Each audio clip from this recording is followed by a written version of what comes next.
banget sih dari tadi, loading mulu. Kenapa sih? Udah kepenuhan kali isinya. Aduh. Pernah nggak kamu mengalami laptop kamu jadi lemot karena kebanyakan isinya? Sama seperti laptop yang bisa jadi lemot karena full memorinya, pikiran kita juga bisa jadi lemot kalau kebanyakan isinya.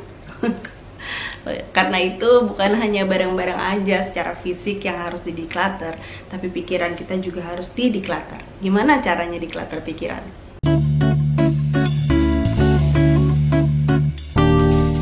Yang pertama, pikirkan dulu hal-hal apa aja yang penting buat kita. Proses decluttering itu adalah proses memilah-milah. Kita mesti bisa menentukan hal apa yang penting buat kita dan hal apa yang tidak penting. Hal yang penting boleh disimpan, hal yang tidak penting harus disingkirkan. Nah, tapi sebelum memulai proses decluttering ini, ya kita harus tentukan dulu apa sebetulnya yang penting buat kita tuh apa sih gitu. Contohnya dalam hidup saya, apa aja sih hal-hal yang penting buat saya? Yang pertama, hubungan saya dengan Sang Pencipta itu penting banget. Karena saya tahu dalam setiap perkataan, pikiran, perbuatan saya, ada yang Maha Kuasa yang melihat setiap gerak-gerik saya. Karena itu saya akan berusaha sebisa mungkin untuk saya tidak mengecewakan Tuhan. Yang kedua, yang penting buat saya adalah keluarga saya.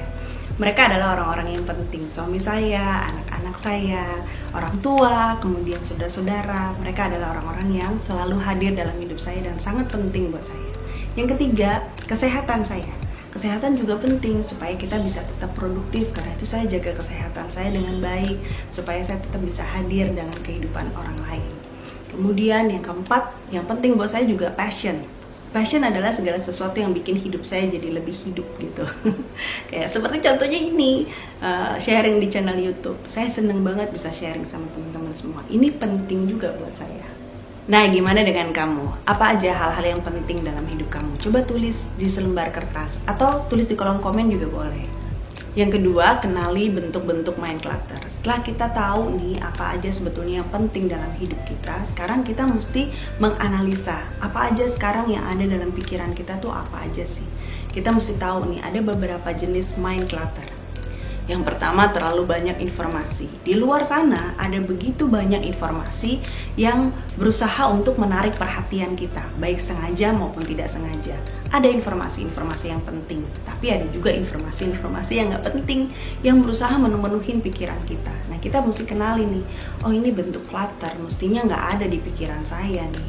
Kita terlalu banyak informasi yang akhirnya bikin kita jadi full memorinya, terlalu banyak yang diisi dalam pikiran kita. Yang kedua, tugas-tugas yang tertunda. Begitu banyak macam-macam tugas yang belum sempat kita kerjakan, itu memenuhi area dalam pikiran kita sehingga menjadi clutter. Misalnya nih, contoh ya, oh iya hari ini saya mestinya mempersiapkan meal plan untuk 1 minggu ini. Aduh, belum sempat lagi dikerjain. Iya, cucian kotor, pakaian kotor banyak banget, belum sempat dikerjain juga. Kemudian emailnya si bos belum dibales. Atau tagihan-tagihan ini belum sempat gue bayar lagi gitu. Nah, hal-hal kayak gini, tugas-tugas yang belum sempat kita kerjakan, itu menuhin pikiran kita. Yang ketiga, ekspektasi yang terlalu tinggi. Ini juga bisa jadi clutter. Contohnya nih, aduh, mestinya suami bantuin dong beres-beres di rumah. Ini anak-anak mestinya taruh barang-barangnya di tempatnya dong.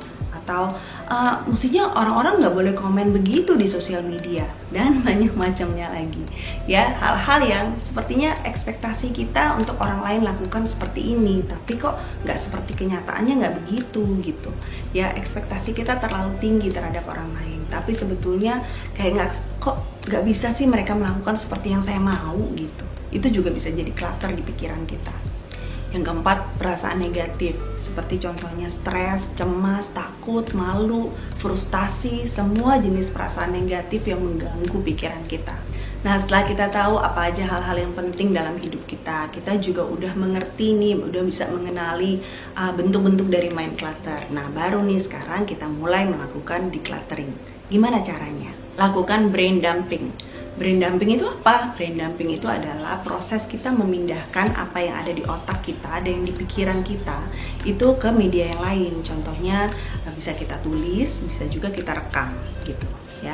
Nah, pada saat proses itu kita lakukan, kita baru sadar, oh ternyata hal-hal ini masih mengganggu pikiran saya ya gitu. Nah, baru kita ngerti, oh inilah mind clutter yang ada di otak saya selama ini. Kamu bisa tuliskan hal-hal seperti ini. Hal-hal apa sih sebenarnya yang sekarang sedang saya khawatirkan? Atau apa sih hal-hal yang selama ini saya suka lupa untuk lakukan? Atau bisa juga, sekarang ini ada ide apa ya yang sedang saya pikirkan? Nah, bisa juga hal-hal apa aja sih yang bisa bikin saya happy? Sekarang ini saya pengen menekuni apa nih gitu, sedang lagi pengen belajar apa? Tulis tuh semuanya di kertas atau rekam. Setelah kamu tulis atau kamu rekam, habis itu lakukan evaluasi. Apa yang seharusnya tetap ada dalam pikiran kamu, apa yang seharusnya kamu singkirkan. Yang keempat, setelah melakukan proses mind decluttering, kita harus bisa filter semua hal yang akan masuk lagi dalam pikiran. Hal-hal seperti gosip, kemudian berita-berita hoax yang seharusnya belum tentu kebenarannya lah gitu ya. Atau mungkin hal-hal negatif, kayak misalnya negatif self-talk, kayak kita bilang, aduh nggak mungkin lah, aku nggak mungkin bisa, aku nggak mungkin ngerti, mana mungkin, yang gitu-gitu tuh jangan izinkan lagi untuk masuk dalam pikiran kita gitu. Kemudian kita juga mesti buat batasan yang jelas nih untuk medianya apa yang bisa masuk ke dalam pikiran, kayak misalnya sosial media, TV, kemudian pergaulan yang tidak sehat atau toxic relationship. Itu kita mesti bikin batasannya yang jelas supaya pikiran kita tetap jernih gitu, nggak memenuhi pikiran kita, nggak akan jadi mind clutter yang baru lagi.